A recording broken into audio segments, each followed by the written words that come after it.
परमात्मा श्री राधा कृष्ण का चरण बंदन करते हुए मित्रों को, जिज्ञासुओं को, धर्म प्रेमियों को, ज्योतिष विज्ञान प्रेमियों को हर हर महादेव, बम बम भोले, नमः शिवाय।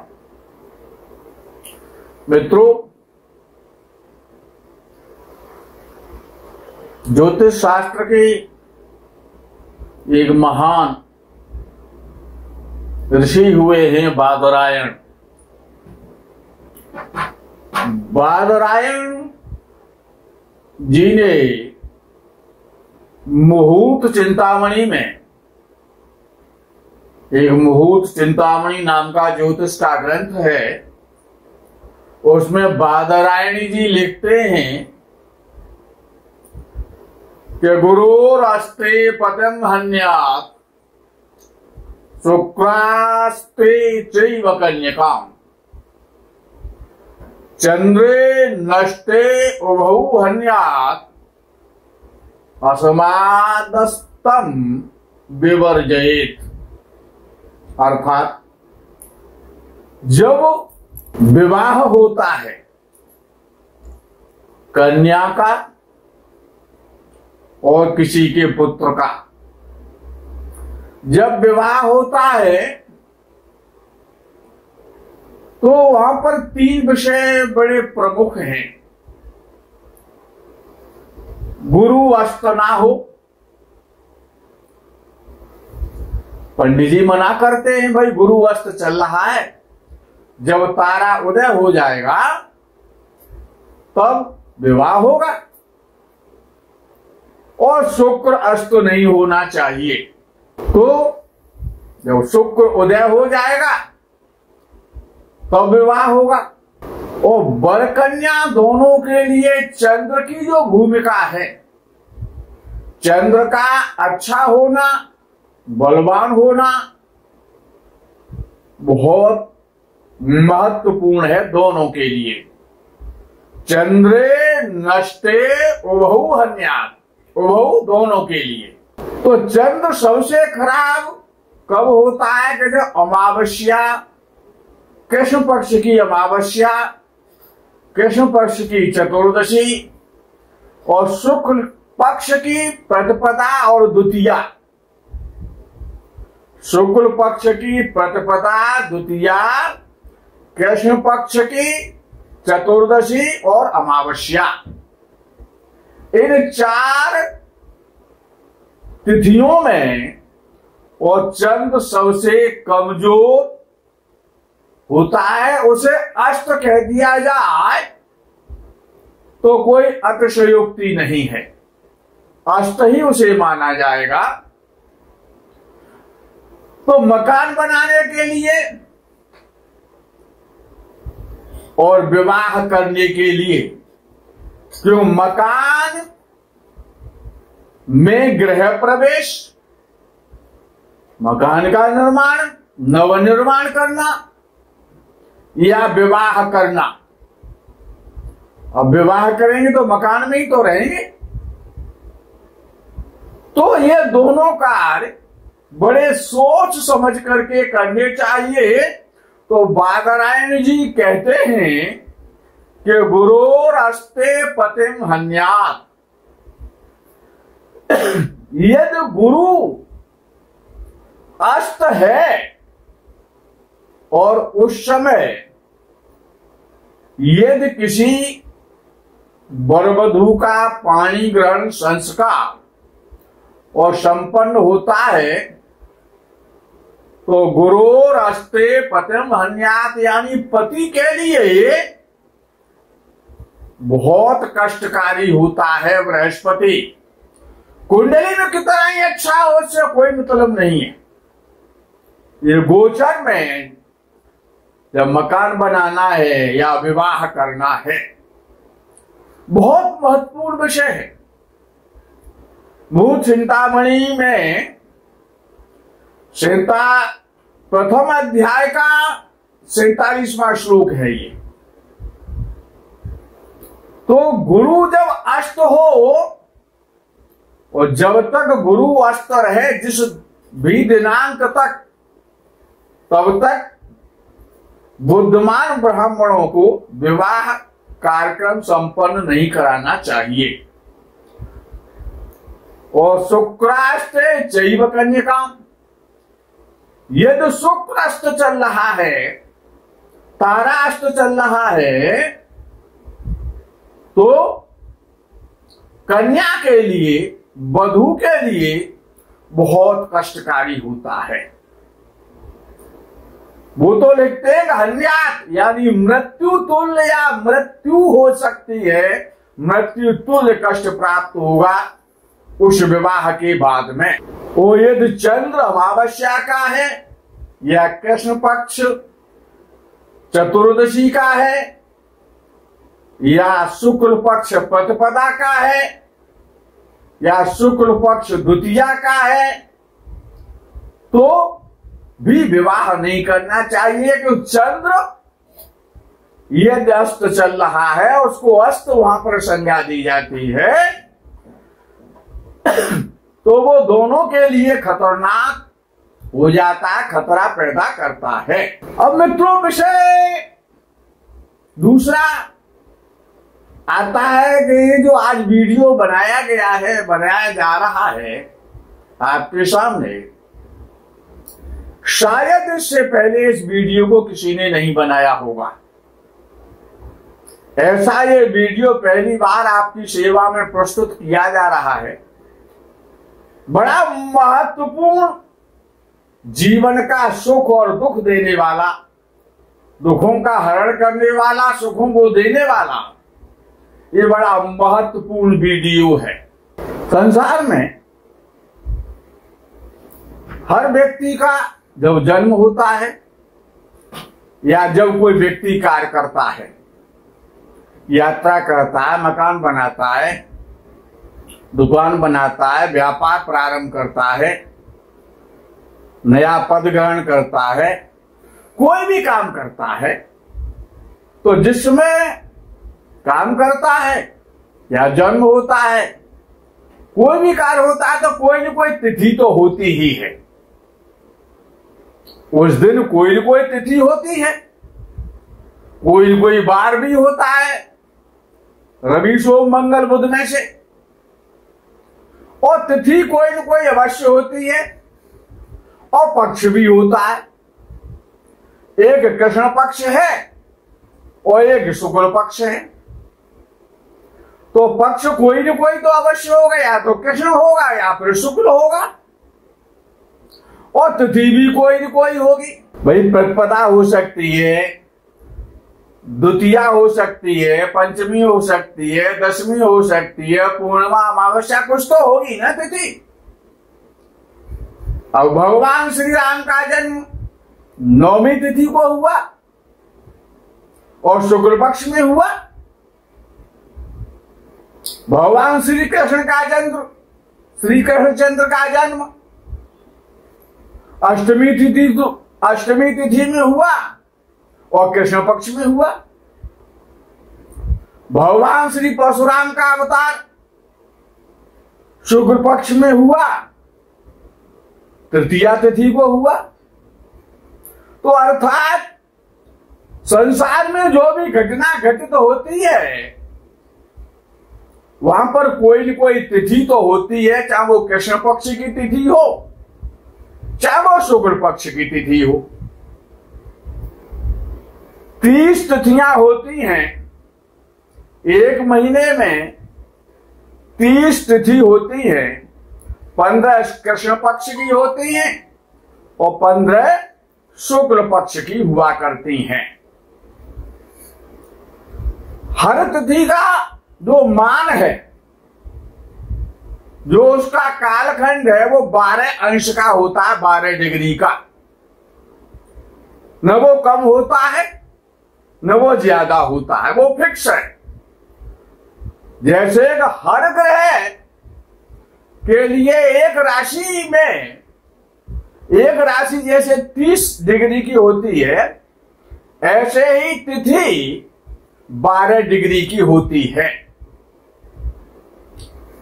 अब ये जो तिथियां हैं, इनको 3 भागों में विभक्त किया गया है। 5-5 के हिसाब से नंदा, भद्रा, जया, रिक्ता और पूर्णा, ये 5 पाठ कर दिए गए। तो ये जो नंदा तिथि है, पहली तिथि, चाहे वो कृष्ण पक्ष की हो, चाहे वो शुक्ल पक्ष की हो, चाहे वो कृष्णा की हो, चाहे वो शुक्ला की हो, जो पड़वा तिथि कहलाती है उसका नाम नंदा है। मित्रों, ये बड़ा महत्वपूर्ण, बड़ा ज्ञानवर्धक और वीडियो है, इसको बड़े ध्यान से समझना है, क्योंकि वीडियो से पहले आज तक किसी ने नहीं बनाया। नंदा का बड़ा सीधा सा अर्थ है खुशियां देने वाली। नंदा का अर्थ है खुशियां देने वाली, संसार की सुख समृद्धि देने वाली, प्रसन्नता व्यक्त करने वाली, आमोद प्रमोद, विलासता, खुशी के सामान, भूमि, भवन, वाहन, संपत्ति, इसीलिए इसका नाम नंदा है। नंदा शब्द का जो अर्थ होता है वो खुशी है, प्रसन्नता है, भौतिक संपत्ति है, इसीलिए उसको नंदा कहा जाता है। और इसका जो स्वामी है ग्रहों में वो शुक्र है, और ये शुक्र सारी चीजें देता है।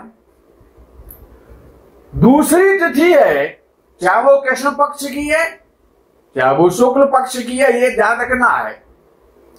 तो दूसरी तिथि, जिसे द्वितीया कहते हैं या द्विज कहते हैं, उसका संबंध बुध के साथ है। उसका जो लॉर्ड है द्वितीया तिथि का, द्विज का, वो बुध है। और द्वितीया तिथि को जो संज्ञा दी गई है वो भद्रा दी गई है। द्विज, जो द्विज नाम की जो तिथि है वो भद्रा कहलाती है, और उसका स्वामी बुध है। यानी बुध का संबंध विष्णु के साथ है। विष्णु रूप है वो तिथि, भद्रा तिथि। भद्रा यानी कल्याण करने वाली, सबका पोषण करने वाली, सबका भला करने वाली, परोपकार करने वाली। तो शुभ काम, कल्याणकारी काम, अच्छे काम, ईश्वर से संबंधित काम, और जो भी जितने भी अच्छे और श्रेष्ठ काम हैं, ये तिथि उनकी तरफ इंगित करती है। यदि इस तिथि में यदि काम किए जा रहे हैं तो वो विशेष और श्रेष्ठ फल देंगे। तीसरी तिथि आती है तृतीया। तृतीया यानी जिसको जया कहा जाता है। जया, जया का मतलब है जय को देने वाली। नाम से ही आभास हो रहा है कि जया यानी जय को देने वाली, विजय को देने वाली, विजयी बनाने वाली। युद्ध क्षेत्र में, शिक्षा के क्षेत्र में, कंपटीशन के क्षेत्र में, रेसलिंग के क्षेत्र में, जहां पर विजय प्राप्त करनी है, यश प्राप्त होना है, जय की कामना से जो काम किए जाते हैं वो जया तिथि में करने चाहिए। और जय कौन दिलाता है? युद्ध में विजय कौन दिलाता है? ग्रहों में मंगल दिलाता है। भाई, पुरुषार्थ के जितने भी काम हैं, पराक्रम के जितने भी काम हैं, चाहे वो बुद्धि के द्वारा पराक्रम किया जा रहा है या शरीर के द्वारा किया जा रहा है, बुद्धि तो दोनों में ही लगती है। तो जहां पर विजय है, ख्याति है, प्रसिद्धि है, कंपटीशन है, तो इस जो जया नाम की जो तीसरे नंबर की जो तीज कह लें या उसे तृतीया तिथि कह लें, उसका स्वामी मंगल है।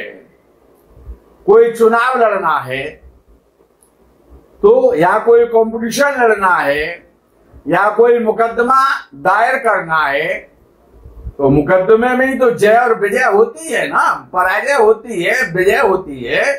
तो इस प्रकार के जो काम है वो जया तिथि में ही करने चाहिए। चौथी तिथि आती है जिसे चतुर्थी कहते हैं। ये रिक्ता तिथि है। रिक्ता खाली, अभाव, जहां पर कोई फल ना मिले, शून्य।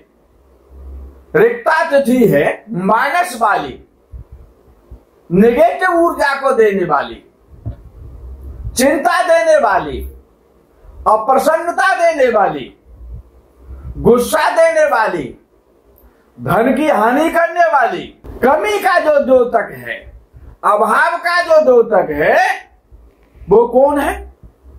रुक कर रुकावटें पैदा हो जाना। यदि कभी भी रिक्ता तिथि में यदि आपने कोई काम किया है, आप अनुभव करके देखिए जो मैं आज बता रहा हूं।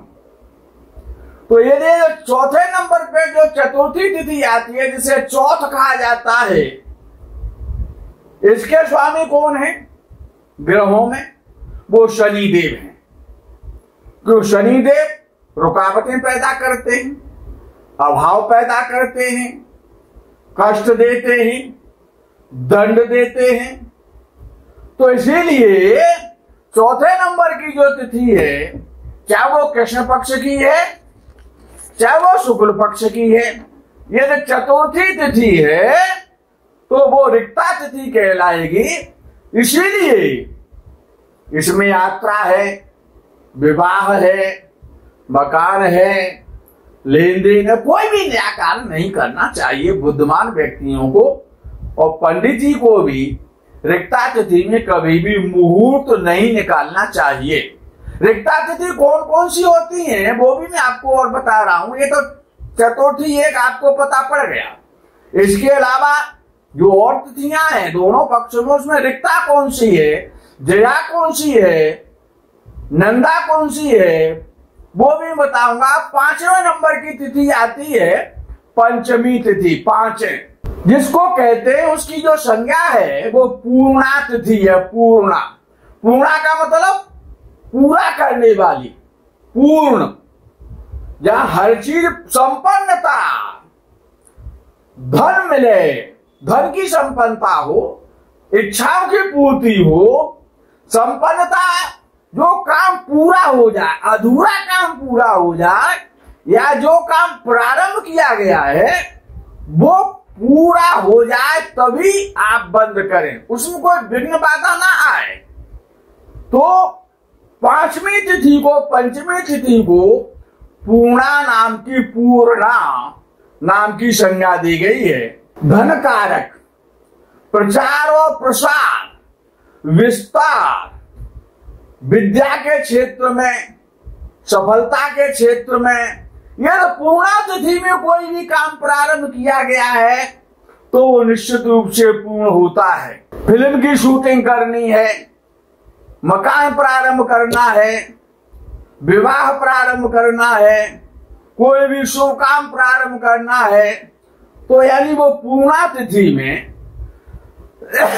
करना चाहिए। जैसे किसी की नींव रखनी है, चाहे वो कोल्ड स्टोर की नींव रखनी है, चाहे वो फैक्ट्री की नींव रखनी है, चाहे वो मकान की नींव रखनी है, तो पूर्णा तिथि को लेना चाहिए, जिससे कि कार्य बीच में रुकना नहीं चाहिए।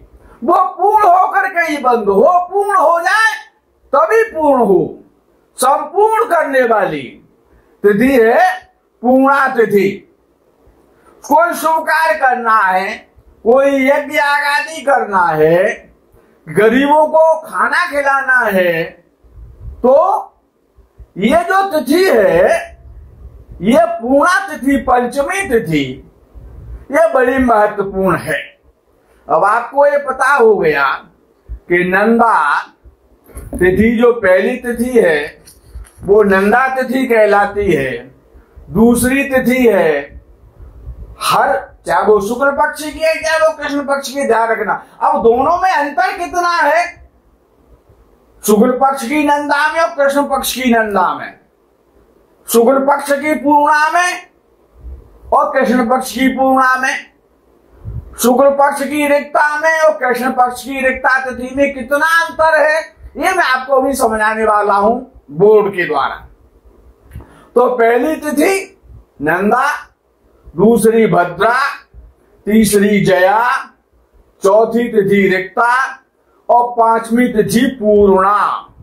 यहां तक ये एक पार्ट हो गया दोनों पक्षों का, चाहे वो कृष्ण पक्ष की तिथियां हैं 1 से 5 तक की, चाहे वो शुक्ल पक्ष की हैं। अब विषय ये है कि इसको समझना है। समझना कैसे है? अब ये तिथि लिखी गई है, ये शुक्ल पक्ष की तिथि है। प्रतिपदा, द्वितीया, तृतीया, चतुर्थी, पंचमी, षष्ठी, सप्तमी, अष्टमी, नवमी, दशमी, एकादशी, द्वादशी, त्रयोदशी, चतुर्दशी और पूर्णिमा। ये 15 तिथि शुक्ल पक्ष की हो गई और ये 15 तिथि प्रतिपदा से लेकर के अमावस्या तक ये कृष्ण पक्ष की हो गई। अब जो पहली तिथि जैसे मैं बता रहा था, शुक्ल पक्ष में प्रतिपदा जो नंदा तिथि है, इसके जो स्वामी है वो अग्निदेव हैं। शुक्ल पक्ष की पहली तिथि जो नंदा तिथि है उसके स्वामी अग्निदेव हैं। द्वितीया तिथि जो भद्रा है उसके स्वामी ब्रह्मा जी हैं।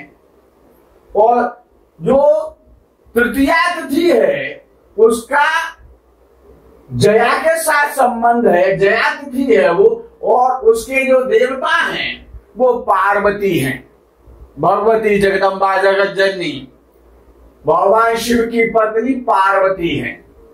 चतुर्थी जो तिथि है वो तो जगत विख्यात है, गणेश जी इसके स्वामी है। गणेश जी के लिए चतुर्थी का व्रत किया जाता है। गणेश चतुर्थी एक विशेष तिथि है हमारे यहाँ। तो चतुर्थी तिथि जो रिक्ता तिथि है इसके स्वामी गणेश जी है। और जो पंचमी जो तिथि है पूर्णिमा, उसके नाग देवता हैं, सर्प हैं। पंचमी पूर्णा तिथि के नाग देवता हैं। अब ये 5 तक हो गया। अब षष्ठी तिथि, षष्ठी तिथि नंदा है। पुनः षष्ठी तिथि जो छठ है वो नंदा है, उसके स्वामी कार्तिकेय हैं। सप्तमी तिथि भद्रा है, उसके स्वामी सूर्य हैं। अष्टमी तिथि जया है, उसके स्वामी शिव हैं। और नवमी तिथि रिक्ता है, उसके स्वामी, उसके जो देवता है वो दुर्गा देवी हैं। दशमी तिथि जो पूर्णा तिथि है वो उसके जो देवता हैं वो यमराज हैं। एकादशी तिथि वो नंदा तिथि कहलाती है, उसके जो देवता हैं वो विश्वदेव हैं। और द्वादशी जो तिथि है जो भद्रा कहलाती है, उसके स्वामी भगवान विष्णु हैं। त्रयोदशी तिथि जो जया तिथि कहलाती है, इसके स्वामी कामदेव हैं। और चतुर्दशी तिथि जो रिक्ता में आती है, रिक्ता तिथि कहलाती है, उसके स्वामी भगवान सदाशिव हैं। पूर्णिमा तिथि पूर्णा तिथि कहलाती है, उसके स्वामी चंद्र है, यानी देवता जो सूरज के जो देवता हैं वो पूर्णा तिथि के यानी देव कार्य करने के लिए पूर्णा तिथि है। उसके स्वामी वैसे चंद्र है, वो पूर्णा तिथि कहलाती है। अब विषय ये आता है कि प्रतिपदा, षष्ठी और एकादशी, पलवा, षष्ठी और एकादशी, ये 3 जो तिथियां हैं वो नंदा तिथि कहलाती हैं। नोट करना चाहे नोट कर लें। तो पड़वा, षष्ठी और एकादशी, ये 3 तिथियां नंदा तिथि कहलाती हैं। आनंद को देने वाली, खुशी देने वाली, प्रसन्नता देने वाली नंदा का शाब्दिक अर्थ है। अब द्वितीया, उसके बाद में सप्तमी और द्वादशी। द्वितीया, सप्तमी और द्वादशी, ये भद्रा कहलाती हैं, इनकी संज्ञा भद्रा, ये भद्रा तिथि यानी श्रेष्ठ तिथि। अभी मैंने आपको उसकी व्याख्या करके बताई थी। तो उसके बाद में तृतीया, अष्टमी और त्रयोदशी, 13 ये जया तिथियां कहलाती हैं। नोट करना चाहे नोट करें, बड़ा काम का विषय में आगे बताने जा रहा हूं आपको। उसके बाद में चतुर्थी, नवमी और चतुर्दशी, 14 ये रिक्ता तिथि कहलाती हैं। पंचमी, दशमी और पूर्णिमा ये पूर्णा तिथि की को संज्ञा है। अब विषय ये है कि ये 5 पाठ हो गए, नंदा, भद्रा, जया, रिक्ता और पूर्णा 1 पाठ हुआ। नंदा, भद्रा, जया, रिक्ता, पूर्णा ये 1 पाठ हुआ षष्ठी से 10वीं तक का। और नंदा, भद्रा, जया, रिक्ता, पूर्णा ये तीसरा पाठ हुआ। 5-5 के पार्टों में वो बांट दिया गया। अब कोई भी आपको ये शुक्ल पक्ष में यदि कोई काम करना है किसी तिथि में, तो इसमें आपको ये देखना है कि पहला जो पार्ट है प्रतिपदा, द्वितीया, तृतीया, चतुर्थी और पंचमी, इन तिथियों में कोई भी काम नहीं करना चाहिए। इन तिथियों में कोई भी काम ना करें। 5 जो तिथियां हैं उसमें कोई भी अच्छा, श्रेष्ठ, बढ़िया काम नहीं करना चाहिए, क्योंकि ये जो 5 तिथियां हैं प्रारंभ की शुक्ल पक्ष की, ये अशुभ फल देने वाली है। याद रखना, बना हुआ कार्य बिगड़ जाएगा। आपने कितना ही प्रयास क्यों ना किया हो, कितना ही धन लगाया हो, कितनी बुद्धि से आपने काम किया हो, लेकिन शुक्ल पक्ष की प्रारंभ की जो 5 तिथि है वो अशुभ फल देने वाली हैं। और षष्ठी, सप्तमी, अष्टमी, नवमी, दशमी जो मध्य का जो पार्ट है, जो बीच का जो मिडिल पार्ट है, तो षष्ठी, सप्तमी, अष्टमी, नवमी और दशमी उनका वो मध्यम फल देगा, अशुभ फल नहीं देगा। यदि आपको करना है, शुक्ल पक्ष में कार्य करना चाहते हैं, तो उसमें षष्ठी, सप्तमी, अष्टमी और दशमी तिथि में करें। रिक्ता तिथि में कोई भी कभी भी काम नहीं करना चाहिए। या तो काम होगा नहीं, या फिर रुकावटें आएंगी, या काफी परेशानियां पैदा हो जाएंगी। रिक्ता तिथि का त्याग करना चाहिए सदैव। उसके बाद में एकादशी, द्वादशी, त्रयोदशी, चतुर्दशी और पूर्णिमा। अब इसमें भी ये जो शुक्ल पक्ष की जो चतुर्दशी तिथि है, जो रिक्ता में आती है, जिसके भगवान शिव देवता हैं, इस तिथि को त्यागना चाहे तो त्याग सकते हैं, लेकिन फल अच्छा ही मिलेगा। अगर इस शुक्ल पक्ष की चतुर्दशी में कोई भी काम किया गया है तो उसका फल शुभ होगा। तो एकादशी, द्वादशी, त्रयोदशी, चतुर्दशी और पूर्णिमा यानी कि नंदा, भद्रा, जया और पूर्णा, इन तिथियों में ये एकादशी, द्वादशी, त्रयोदशी और पूर्णिमा, चतुर्दशी का त्याग मैं तो चाहूंगा करें। अगर आपने काम कर भी लिया है फिर भी वो आपको अच्छा ही फल देगा। तो ये जो अंतिम जो पार्ट है, जो ये 5 तिथियां हैं शुक्ल पक्ष की, इनमें किया हुआ कार्य हमेशा सफलता देगा। आपको कोई कष्ट नहीं होगा, बहुत अच्छा फल मिलता है।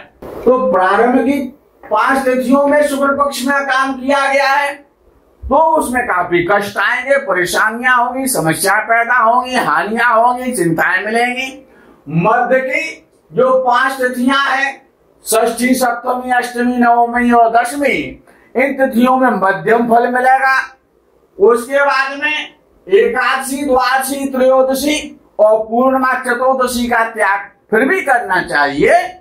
हालांकि चतुर्दशी कृष्ण पक्ष की में कोई काम नहीं करना चाहिए। विद्वान ये कहते हैं कि शुक्ल पक्ष की चतुर्दशी ग्राह्य है, उसमें काम कर लेना चाहिए। तो ये अगर आपने शुक्ल पक्ष में अंत में कोई काम किया है 5 तिथियों में, तो वो काम अच्छा होगा। और सबसे अच्छी जो तिथि है वो पूर्णिमा तिथि है, शुक्ल पक्ष की पूर्णिमा। इसके अलावा जब हम कृष्ण पक्ष में जाते हैं तो प्रतिपदा, द्वितीया, तृतीया, चतुर्थी और पंचमी, ये जो 5 तिथियां हैं, नंदा, भद्रा, जया, रिक्ता और पूर्णा, तो यहाँ पर ये 5 तिथियां कृष्ण पक्ष की प्रारंभ की अच्छा फल देने वाली हैं। शुक्ल पक्ष में खराब फल देंगी। यही तिथियां कृष्ण पक्ष में यदि आपने कोई काम किया है तो वो आपको हमेशा अच्छा फल देंगी, लेकिन रिक्ता तिथि का त्याग हमको करना चाहिए। इसके अलावा पंचमी, षष्ठी, सप्तमी, अष्टमी, नवमी और दशमी, जो मध्य का जो कृष्ण पक्ष की तिथियों का जो पाठ है, उसमें किया हुआ काम और परेशानियां पैदा करेगा। कुछ समस्याएं आएंगी, मन भी चिंतित रहेगा। और उसके बाद में एकादशी, द्वादशी, त्रयोदशी, चतुर्दशी, अमावस्या वैसे पितरों की तिथि कहलाती है।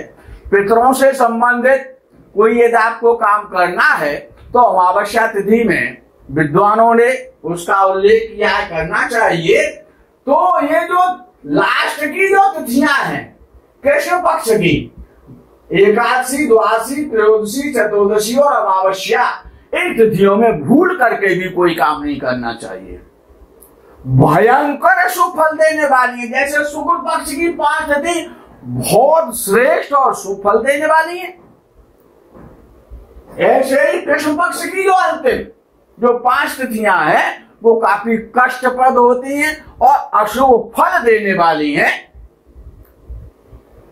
ये जो भी देवता हैं जिस तिथि के, उस तिथि में उस देवता का विशेष प्रभाव रहता है। उस देवता का उस तिथि में विशेष प्रभाव रहता है। अगर इनमें से किसी देवता से संबंधित आपको साधना करनी है, पूजा करनी है, तो उसी तिथि से संबंधित करें तो फल अति शीघ्र प्राप्त होता है। ग्रह भी मैंने आपको बताए थे कि नंदा का कौन है, भद्रा का कौन है, जया का कौन है, रिक्ता का कौन है, पूर्णा का कौन है। तो अगर ग्रहों से संबंधित भी कोई उपासना साधना करनी है तो उस तिथि का चयन करना चाहिए। चाहे जन्म हो, चाहे मकान बनाना हो, चाहे यात्रा करनी हो, चाहे कोई नया कार्य करना हो, चाहे किसी का जन्म हो, कृष्ण पक्ष में जन्म हो, चाहे शुक्ल पक्ष में जन्म हो। अगर शुक्ल पक्ष की अंतिम तिथि में जन्म हो रहा है, पूर्णिमा तिथि में हो रहा है, शुक्ल पक्ष की चतुर्दशी में हो रहा है, या त्रयोदशी में शुक्ल पक्ष की में हो रहा है, या द्वादशी में हो रहा है, या एकादशी में हो रहा है, तो वो जातक अपने जीवन में बहुत उन्नति करता है। और यदि कृष्ण पक्ष की इन तिथियों में जन्म हो रहा है, एकादशी, द्वादशी, त्रयोदशी, चतुर्दशी और अमावस्या में, तो वो जातक काफी जीवन में पीड़ित रहता है। ऐसे हर कार्य के विषय में ये तिथियां फल देने वाली हैं। मित्रों, यदि आपकी समझ में ना आए तो बाई कमेंट मुझसे जानकारी ले सकते हैं। ये जो विषय है बड़ा महत्वपूर्ण है। जब भी आप कोई काम करते हैं, जब भी किसी जातक का जन्म होता है, तो उस तिथि पर उस तिथि के देवता का उस पर विशेष प्रभाव होता है और वैसा ही उसका फल होता है। मित्रों, आज के प्रकरण में यही विराम करते हैं। हर हर महादेव, बम बम भोले, नमः शिवाय। जय गो माता दी।